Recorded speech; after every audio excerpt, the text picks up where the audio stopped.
Bonjour à tous, merci de nous retrouver pour ce nouvel hebdo, un hebdo que nous avons tourné mi-mars, donc différé d'une semaine. Nous sommes ici à la braderie mensuelle du Secours Populaire qui fête ses 80 ans. On va parler du coup des associations sociales et solidaires qui œuvrent sur le secteur. C'est parti.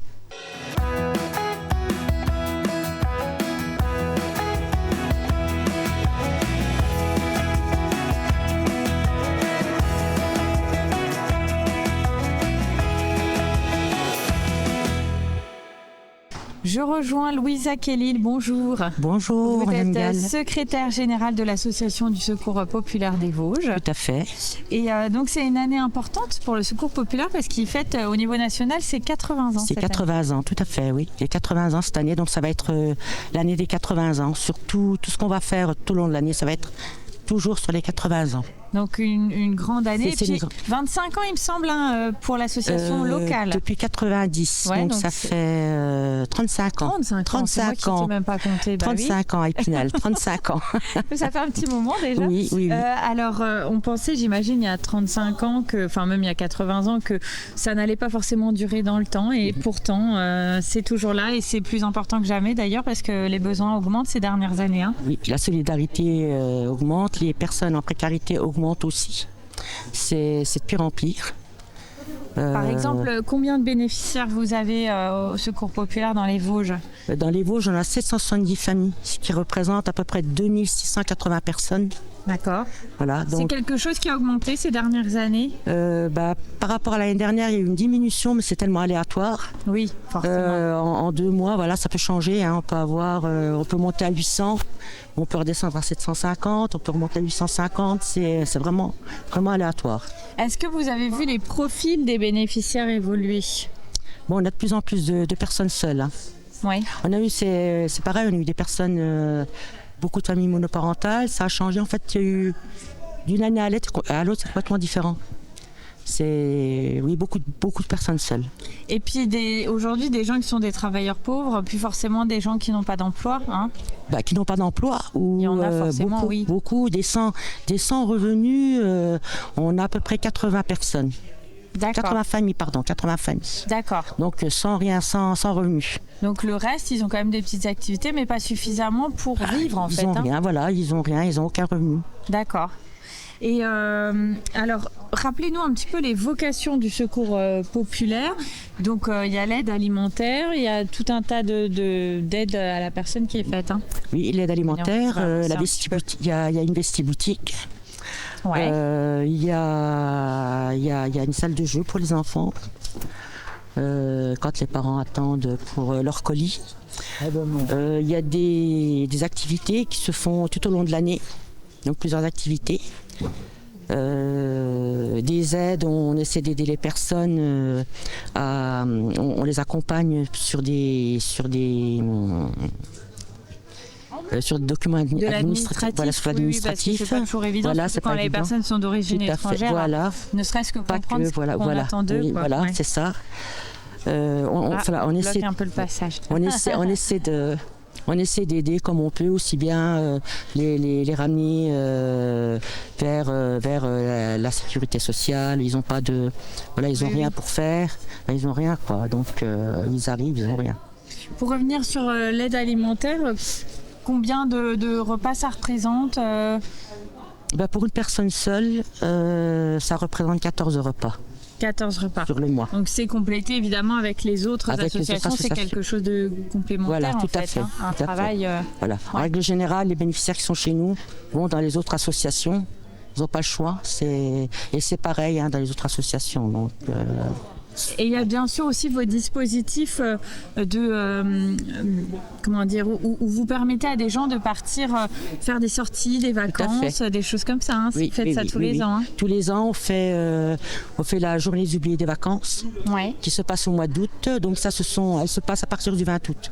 D'accord. C'est au plan national. C'est-à-dire qu'un enfant qui n'est pas parti après le 15 août ne partira pas en vacances. Donc cette journée, elle se passe le 20 août. D'accord, et généralement c'est quoi? C'est sortie, parc d'attractions? Sortie parc d'attractions, ça peut être sur 2 jours, ça peut être... Là, cette année, c'est une grande année parce que ça va être... tous les enfants du Secours populaire vont être réunis à Paris. Pour les 80 ans. Pour les 80 ans. Donc le but, c'est d'avoir 80 000 enfants. Ah oui, ça va faire du monde. Ça va faire du monde. Donc ce ne seront pas que des enfants, de France, ce sera aussi des personnes de l'international. Donc 40 000 enfants de l'international et 40 000 enfants de France, de chez nous. Donc voilà. Ça, c'est cet été, c'est ça? C'est cet été, oui, le 20 août à Paris. D'accord, donc une grande date pour les enfants du Secours populaire. On fait une première pause dans cette émission. Louisa, on se retrouve dans un instant, toujours à cette braderie. On va en parler d'ailleurs. Et là, on va faire donc une pause et on va découvrir un peu les actions de vos confrères de la Croix-Rouge qui font les maraudes tous les hivers. On regarde et on se retrouve juste après.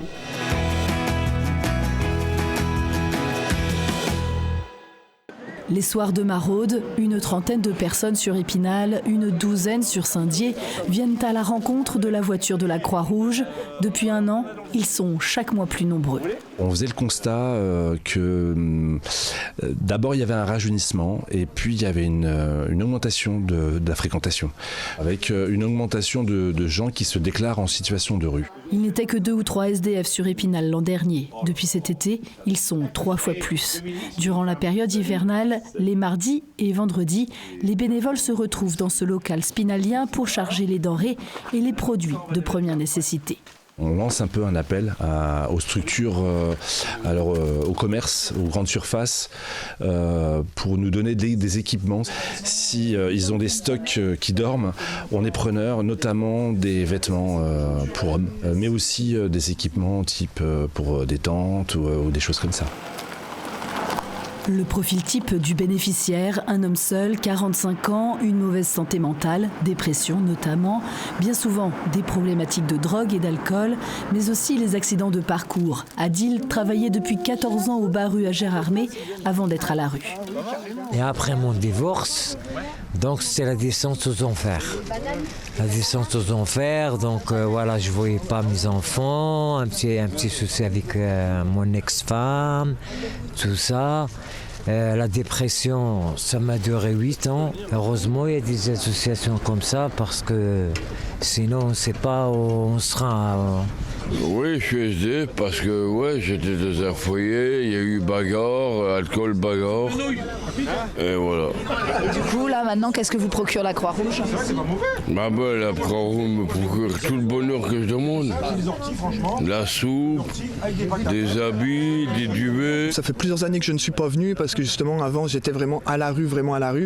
Et voilà, je m'en suis sorti, donc du coup, j'avais plus forcément besoin de venir à la maraude, donc j'ai arrêté de venir. Mais là, comme vous avez dit, là, ce mois-ci, j'ai besoin d'un petit coup de main. Dans les Vosges, 43 bénévoles donnent de leur temps pour offrir une oreille attentive, un repas ou un café. Qui c'est qui voulait du sucre?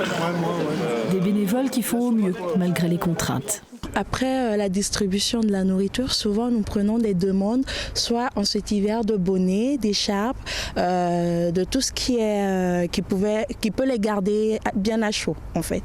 Ils faisaient des demandes d'habits.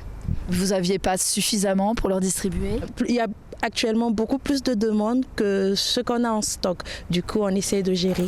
Avant d'aller au point de rencontre principal de la gare, c'est dans une boulangerie que font halte les bénévoles. J'ai mis 2 baguettes apéro et des petites pizzas. Bon bah super. Les invendus de la journée compléteront les provisions qui fondent à vue d'œil. De quoi améliorer le quotidien de Romain depuis plus de 5 ans.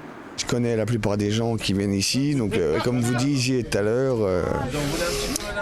même si on n'a pas trop à manger des fois, une soupe ou un café, rencontrer de nouvelles personnes et tout, je veux dire. La misère sociale augmente dans le département. La Croix-Rouge réfléchit à la mise en place d'une maraude sur Remiremont d'ici la période des fêtes de fin d'année. Je retrouve tout de suite Louisa Kellil. Je rappelle que vous êtes secrétaire générale du Secours populaire des Vosges. Donc on va parler maintenant de cette braderie où on se trouve. Donc c'est quelque chose qui a lieu tous les mois. Tous les mois. Donc on essaie de varier. Alors un mois c'est tout ce qui est brocante. Ouais. Et le mois d'après vêtements. D'accord. Donc là on est clairement plutôt sur la brocante. Sur la brocante. Même si on voit des chaussettes devant nous, les chaussettes elles reviennent souvent, j'ai l'impression. Tous les mois. C'est ça. Mais sinon c'est plutôt des objets de la maison. Oui. Alors ici, donc on a des produits neufs, mais également des produits d'occasion, c'est ça? Tout à fait, Ouais. oui. Donc il y a des personnes qui viennent nous déposer quand il y a des vides maisons, ils viennent nous déposer des meubles ou des bibelots. font des dons, voilà, en il nous fait, faut ouais. des dons, voilà, tout à fait. Et donc tout ce qui est neuf, c'est des partenariats avec des enseignes? Tout à fait. Donc soit des enseignes du département des Vosges, soit des enseignes d'autres départements. Voilà. Donc c'est quoi, des fins de C'est série? varié, des voilà, c'est ça, invendus? des fins de série ou des produits un peu abîmés, mais bon, on a des personnes qui cousent, qui réparent, donc qui lavent, pratique. oui, qui lavent, Et après, vous établissez des prix, comment vous voilà. faites? Alors on établit des prix quand c'est du prix neuf, donc on divise par 5. Quand Ouais, donc c'est intéressant, voilà, quoi. oui. Et quand c'est du deuxième main, je veux dire deuxième main, c'est des prix qu'on met Au cas par cas. vraiment, mais c'est vraiment très très minime. Ça varie entre 10 centimes et 2 ou 3 euros, quoi. Alors je précise que c'est ouvert à tout le monde, pas uniquement à vos bénéficiaires. Hein. Oui, à tout le monde, tout le monde est le bienvenu. Et alors après, donc ça permet tous les mois quand même de réunir une certaine somme d'argent en fait. Oui. Hein, Tout ça, oui. On a un ordre d'idée de ce que ça vous rapporte on va mensuellement? dire, on fait une moyenne de 3 000 euros. Chaque mois? Ouais, à peu près. Donc donc il y a des mois qui c'est variable, mais sur l'année, ça fait à peu près une moyenne de 3 000 euros.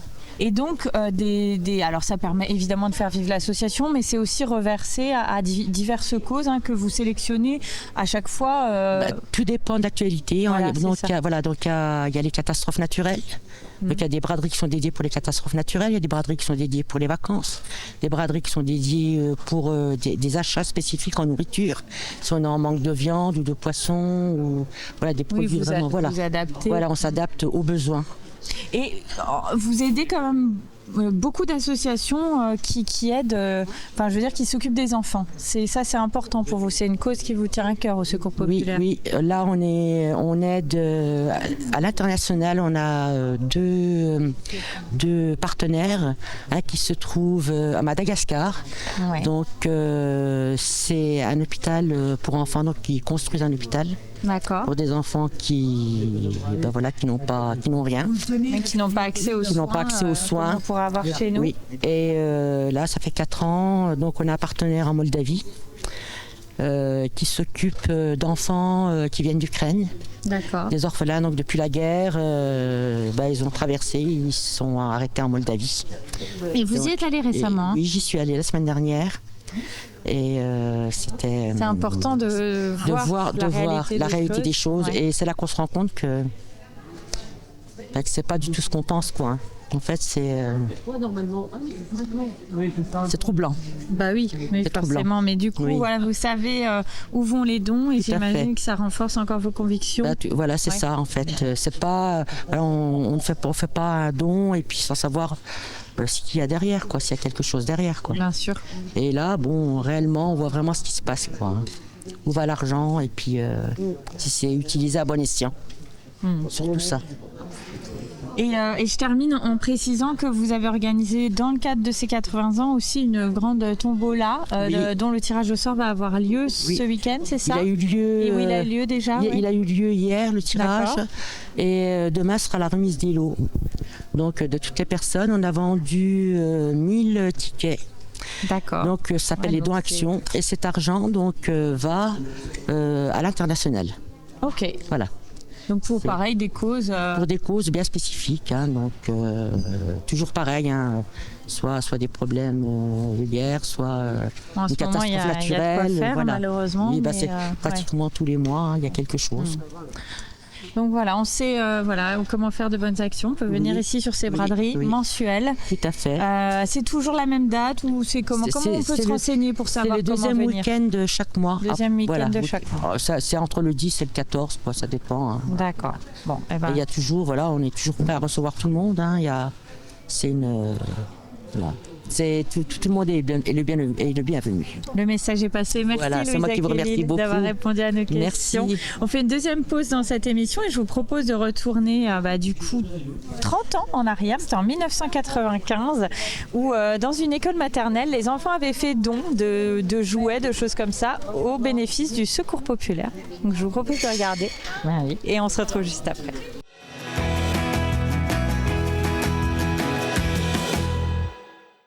Effervescence à l'école maternelle Robert Lang ce matin. Saint-Nicolas, contrairement à ce que l'on pourrait croire, n'est pas passé avant l'heure. Ce sont tous les enfants de l'école qui ont amené ici un ou plusieurs jouets dont ils se séparent pour les offrir à d'autres comme eux, mais dont les parents ont moins de moyens. Une bénévole du Secours populaire est venue chercher tous ces jouets qui seront plus tard redistribués aux familles. L'opération du Secours populaire sensibilise ainsi les enfants dès le plus jeune âge sur la signification du mot solidarité. Et donner un nounours pour les enfants qui n'ont pas de jouets. C'est important de donner des cadeaux aux enfants qui n'ont pas de jouets? Oui. Pourquoi? Parce que leurs parents, ils n'ont pas de sous. Nous, au Secours populaire, dans ces périodes de fin d'année où il doit y avoir quand même un petit peu de joie pour les enfants, on fait en sorte que des familles, au moins, puissent bénéficier de la solidarité. Et on la constate d'année en année. Effectivement, la solidarité existe. Des familles, des enfants dans les écoles offrent des jouets pour des enfants de familles en difficulté. La solidarité existe, le Secours populaire la rencontre chaque année depuis 4 ans, depuis le lancement de l'opération Un jouet, un enfant. L'an dernier, le comité local pour l'agglomération d'Épinal a distribué plus de 4000 jouets à 450 familles défavorisées. Cette année, il faudra faire plus encore. Toutes les écoles sont sollicitées, mais vous pouvez également apporter des jouets tous les après-midi à la permanence du Secours populaire au quartier de la Madeleine, à Épinal, ou les déposer sur le stand de l'association lors du prochain marché de Noël. On se retrouve toujours dans cette émission quelques jours plus tard. Je suis désormais avec Jean-Louis Rodier. Bonjour. Bonjour. Vous êtes président de la Banque alimentaire des Vosges et on est ici dans votre entrepôt que vous occupez depuis un peu plus de 2 ans. Voilà, c'est ça, à Desvillers. Juin 2022, exactement, depuis la Pentecôte 2022. Donc un espace beaucoup plus conséquent que ce que vous aviez avant à Golbet qui vous a permis vraiment de vous réorganiser, de travailler Tout à fait, on est passé de 400 mètres carrés à 1300 mètres carrés. Donc presque 3 fois plus. Alors expliquez-nous un petit peu comment ça fonctionne la banque alimentaire. Alors la banque alimentaire, tous les matins j'ai des camions qui font la ramasse dans les magasins. Ouais. Donc qui récupèrent des denrées dans le cadre de la loi Garot, qui ramènent ça à l'entrepôt. J'ai des personnes qui sont chargées du tri. Et donc une fois que c'est trié, on redonne à des associations qui viennent chercher chez nous. Ça peut être, oui, voilà, vous faites pas de distribution directe. Non, voilà, comme je dis toujours, la différence entre les 3 autres associations qui sont la Croix-Rouge, les Restos du Cœur et le Secours populaire, eux font des paniers puisqu'ils ont des bénéficiaires, nous faisons des palettes parce que c'est directement les associations qui viennent chercher. Donc des volumes aussi assez conséquents. Alors oui, pour 2024, on a distribué à peu près 430 tonnes, ce qui fait un peu moins de 900 000 repas. Alors, comment on calcule? C'est 500 grammes par personne et par jour. Voilà, donc il suffit de faire la division.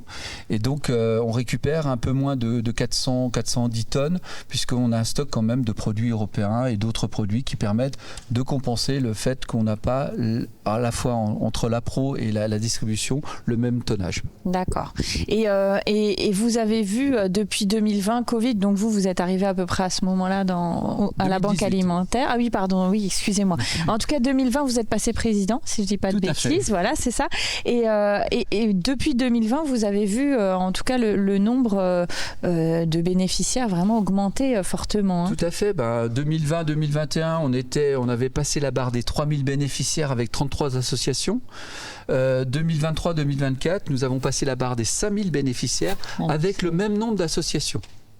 Qui viennent récupérer les denrées. Ouais. Alors soit une fois par semaine, soit 2 fois par semaine, soit tous les jours pour certains, soit une fois par mois, selon les fréquences et selon le nombre. Par exemple, nous avons vu tout à l'heure le CCAS de Desvillers qui vient tous les 15 jours parce qu'ils ont une dizaine de bénéficiaires.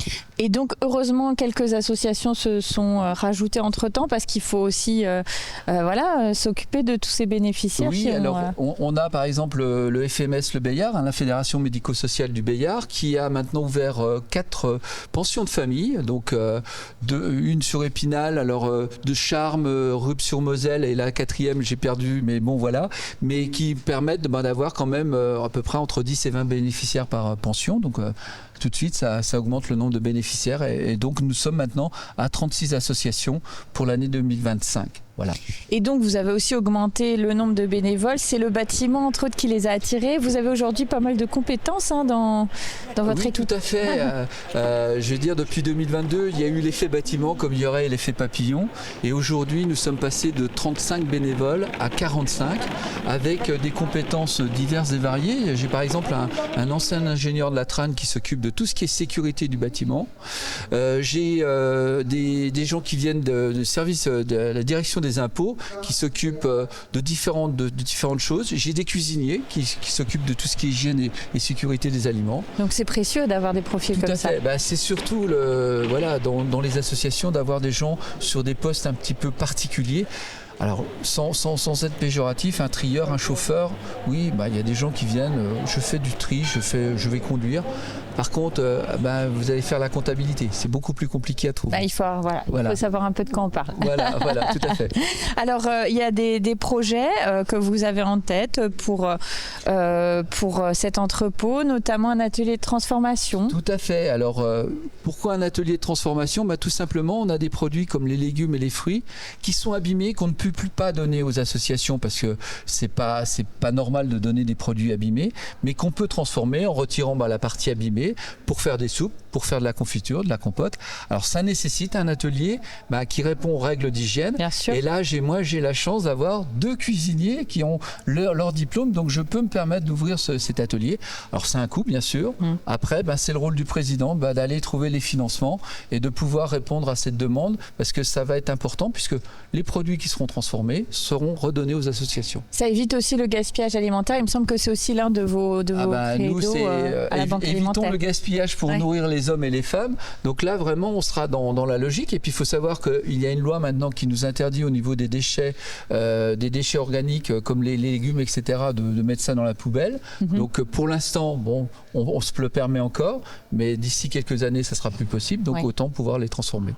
Je précise que vous organisez aussi des collectes, vous participez aux collectes nationales et vous organisez des collectes localement dans les magasins, un peu comme font les Restos du Cœur. Et d'ailleurs, il y en aura une prochainement. Alors oui, on va organiser une collecte le 26 avril, alors dans quelques magasins, sur les produits d'hygiène. On reste sur une journée, le samedi. Spécifiquement les produits d'hygiène. Spécifiquement les produits d'hygiène. Alors comme je dis, on aura peut-être des boîtes de conserve, c'est pas grave. On sera très content aussi. Mais c'est surtout pour tester un logiciel la fédération nous a mis en place pour pouvoir avoir des bénévoles qui ne sont pas d'associations, mais qui peuvent aller sur un site et qui pourront directement se connecter. Donc n'importe qui peut dire moi aujourd'hui je veux faire du bénévolat et je participe. Voilà, par exemple au moment du Covid, on a eu beaucoup de gens qui étaient jeveuxaider.gouv qui sont venus aider parce que ils n'avaient pas de travail, ils étaient un petit peu en attente, donc ils sont venus nous donner un coup de main. Très bien, donc on prend note de la date. Merci Jean-Louis Rodier d'avoir répondu à nos questions. Merci à vous. Et puis écoutez, s'il y a des gens qui sont intéressés, la porte de la Banque alimentaire des Vosges est tout à fait ouverte à Desvillers, 65 Terre rue d'Alsace.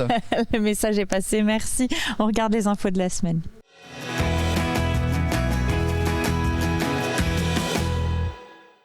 La CAE ciblée par le gouvernement parmi les collectivités amenées à contribuer à la loi de finances pour tenter de réduire la dette de l'État. La CAE donc a fait l'addition. Ce sont 3,3 millions d'euros de charges supplémentaires ou de pertes de recettes qui devraient impacter le budget 2025 de la communauté d'agglomération. La suppression de la CVAE, la contribution de la valeur ajoutée des entreprises ex-taxes professionnelles pèse notamment lourd dans la balance en privant la collectivité de rentrées d'argent conséquentes. L'heure est donc à l'austérité déclinée telle que présentée par le président Michel Heinrich en phase avec ses vice-présidents, a-t-il précisé, de 2 manières. Une augmentation d'une part du seul impôt à la disposition de la com d'agglo, la taxe foncière, qui devrait passer de 3,76 à 6%, avec un impact moyen de 30 € par an et par contribuable. Seuls les propriétaires seront donc concernés, ce qui peut faire regretter la disparition de la taxe d'habitation, dixit toujours le président. Autre conséquence, des économies à faire dans les dépenses pour au moins 1 million d'euros. Je vais vous donner quand même quelques exemples. Je prends Vosges Télévisions, on prévoit de diminuer de 100 000 €. Je vois le PETR qui avait une réserve, alors ça ne pourra pas durer l'année prochaine, on a diminué de 220 000 €. Je regarde le CEDEC Axer, la mission locale, on a diminué de 100 000 euros. Enjoy Vélo, on a diminué de 100 000 euros. On a pris les plus gros postes de dépenses sur lesquels on pouvait agir directement. Des orientations budgétaires qui n'ont guère donné lieu à débat ce lundi soir. La maire de Nomexy, Martine Boulia, regrettant simplement la hausse d'impôts ciblée seulement sur les propriétaires. Le chef de file de l'opposition, Benoît Jourdain, lui, n'est pas intervenu, gardant sans doute ses flèches pour le jour du vote du budget le 14 avril prochain. C'est l'un des rendez-vous annuels qui marque l'arrivée des beaux jours. Samedi dernier à Épinal, une centaine de vélos étaient en vente à la bourse de l'association Les Amis de Vélociaux. Un bon plan pour les vendeurs comme pour les acheteurs qui pouvaient même bénéficier sur place de petits réglages si nécessaire. Quant au prix, il y en avait pour toutes les bourses, de quelques dizaines d'euros pour un vélo enfant à plus de 1 000 euros pour un vélo à assistance électrique. Au fil des ans, cette bourse en propose d'ailleurs de plus en plus. Écoutez, on s'est donné 5 ans pour le réaliser. 5 ans, je pense que c'est déjà... Ça fait déjà du temps. Une aventure au long cours pour Pascal et Claude, passionnés de modélisme naval, qui se sont lancés en duo sur la construction d'un vaisseau du XVIIIe siècle à l'échelle 1/36e. La quille et les couples en merisier sont en place, mais il reste beaucoup à faire avant d'arriver au résultat final qui devrait être exposé à l'hôtel de ville de Thaon. Il faudra donc passer des milliers d'heures ici, en mairie de Girmont, siège du Thaon Bateau Model Club, qui ouvre ce local à sa dizaine d'adhérents tous les vendredis et samedis, avec tout l'équipement nécessaire. Le week-end dernier, l'heure était aux portes ouvertes de ce club qui n'a qu'un équivalent dans les Vosges, à Contrexéville. Mais la spécificité ici est de ne faire que dans le naval, avec quelques jolies pièces qui étaient exposées pour l'occasion. Après les épreuves imposées du samedi, place le dimanche sur ces images aux épreuves libres. Le week-end dernier à l'Écrin d'Olima, sur la commune de Chantraine, Épinal Voltige organisait son concours annuel. Avec une quarantaine de pratiquants, une monitrice salariée et 3 chevaux qui lui appartiennent, le club est l'un des meilleurs de France. Un peu plus de 150 voltigeurs étaient engagés sur ce rendez-vous d'envergure nationale, puisque qualificatif pour le concours international de Saumur à la fin du mois, ainsi que pour les championnats de France amateurs et clubs du Mans et de la Motte-Beuvron, qui se tiendront, eux, en juillet.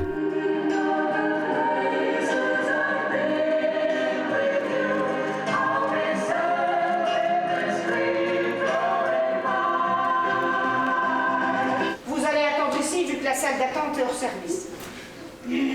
Mais je pense que le juge s'est gouré de date. J'avais bloqué 3 jours avec son assistante, le temps que je remette tout en ordre. Il va falloir prendre son mal en patience pour ce couple de futurs divorcés. La nouvelle troupe thaonaise Comédie présentait le week-end dernier sa toute première pièce de théâtre et surtout pour le pire, elle met en scène 2 couples au bord du divorce ayant rendez-vous avec un juge dans son cabinet, mais celui-ci est fermé en raison d'un dégât des eaux. Ajoutez à cela une drôle de plombière et les problèmes commencent alors pour le juge Laloy. Une comédie signée Viviane Tardivelle qui a attiré près d'une centaine de spectateurs dimanche dernier à la salle Verdun de Thaon-les-Vosges. La troupe poursuit sa tournée vosgienne jusqu'à la fin du mois à Pouxeux, Padoue et la Baffe. Et voilà, cet hebdo est terminé. J'espère qu'il vous a plu. Vous l'avez compris, les associations ont toujours besoin de main-d'œuvre. Alors n'hésitez pas si vous souhaitez être bénévole. Ils seront vraiment très contents de vous recevoir. Quant à nous, on se dit à la semaine prochaine. À bientôt.